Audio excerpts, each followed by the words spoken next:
সম্পত্তি, এটা নিয়ে দীর্ঘদিন মামলা ছিল। মামলায় আদালত আমাদেরকে আদেশ দিয়েছে, আদেশ ডিগ্রি অনুযায়ী আমরা আমাদের পজিশনে চলে আসছি আদালতের নির্দেশ। এটা এই দীর্ঘদিন পরে আমরা আমাদের দখল ফিরে নিই। আদালত কর্তৃক আদেশ দিয়ে নামে বেনামে দেওয়া হয়েছে, সেটা আমরা এখন উদ্ধার শুরু করেছি, যাতে সিটি কর্পোরেশনের সম্পদ আমরা সংরক্ষণ করব। দেখা যাচ্ছে সিলেট তৎকালীন পৌরসভার শুরু থেকে আরম্ভ করে সিটি কর্পোরেশনের সময় আমাদের ভ্যালুয়েবল ল্যান্ডগুলোকে বিভিন্নভাবে ব্যাহত হয়ে গেছে, এবং আমরা এখন সেটাই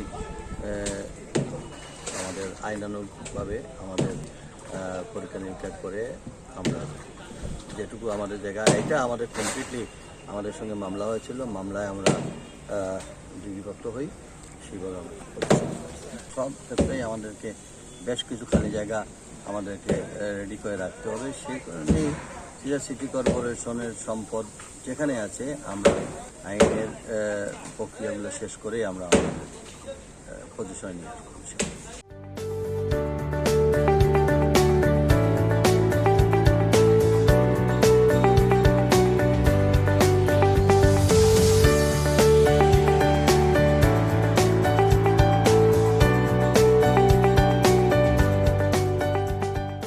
আসলে সিটি কর্পোরেশনের যে সমস্ত জায়গা বেদখল বা বেহাত বা অসংরক্ষিত অবস্থায় আছে, ইঞ্জিনিয়ারিং ডিপার্টমেন্ট এই সবগুলি জায়গাকে সংরক্ষণের ব্যবস্থা নেবে। বিশেষ করে আমরা বাউন্ডারি ওয়াল দিয়ে এটা যাতে পরবর্তী সময় আর কোনো রকম এটা নিয়ে আর কোনো ডিসপুট না থাকে, কেউ যাতে এটার মধ্যে কোনো রকম দখলে আসতে না পারে, সিটি কর্পোরেশন যাতে সংরক্ষিত থাকে এইরকম আমরা বাউন্ডারি ওয়াল দিব। এবং যেখানে যেখানে প্রয়োজনীয় স্থাপনা আমরা তৈরি করবো। অ্যাটলিস্ট আমাদের অনেক স্টাফও আছে, যারা আমাদের নিম্ন বেতনযুক্ত কর্মচারীও আছে, কর্মকর্তাও আছেন, তাদেরকে যদি আমরা লো কস্ট হাউজিং করে ওইখানে বসবাসের ব্যবস্থা করতে পারি, সেটাও কিন্তু একটা বিরাট উপকার হবে। তাদের আমাদের কর্পোরেশনে ইনডাইরেক্টলি কিন্তু জনগণের উপকার হবে। এটা যে কোনো জায়গায় থাকুক না কেন, এটা হলো একটা দিক। আরেকটা দিক হলো যদি জায়গার পরিমাণ এবং অ্যাক্সেসিবিলিটি বিবেচনা করে সেটা যদি বেশি হয়, জায়গায় অ্যাক্সেসিবিলিটির সুযোগ থাকে, তাহলে সেটাকে আমরা এভাকুয়েশন স্পেস, যেটা আপনি আগে উল্লেখ করেছিলেন, যে ভূমিকম্প যদি কোনো কারণে বোধা না করেও যদি এরকম কিছু হয়, তাহলে মানুষকে রেস্কিউ করে একটা জায়গা রাখার জন্য সেই জায়গাগুলি আমরা ওপেনও রাখতে পারি। আরও যদি দেখা যাচ্ছে যে সময়ের ব্যবধান করে আমরা পার্কিং স্পেস করতে পারি, বৃক্ষরোপণের কার্যক্রম গ্রহণ করতে পারি। আপাতত যেখানে কোনো রকম স্থাপনা করা না গেলেও অন্তত গাছ রোপণ করে এই জায়গাগুলি আমরা সংরক্ষণ করতে পারি, পরিবেশের জন্য এটা সহায়ক হবে এবং সিটি কর্পোরেশনের সম্পত্তি শাখা আরও উন্নত হবে। ইনডাইরেক্টলি জনগণের সম্পত্তি জনগণের কাছে থাকবে।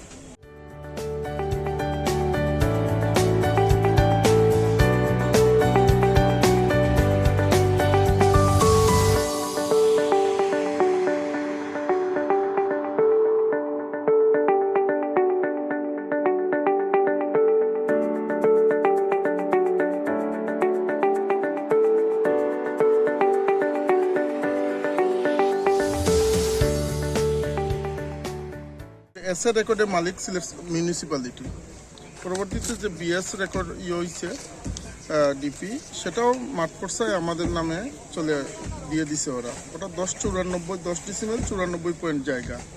তারপরে 2007 সালে শঙ্কর মিত্র একটা মামলা করলেন অ্যাডিশনাল ডিস্ট্রিক্ট জজে।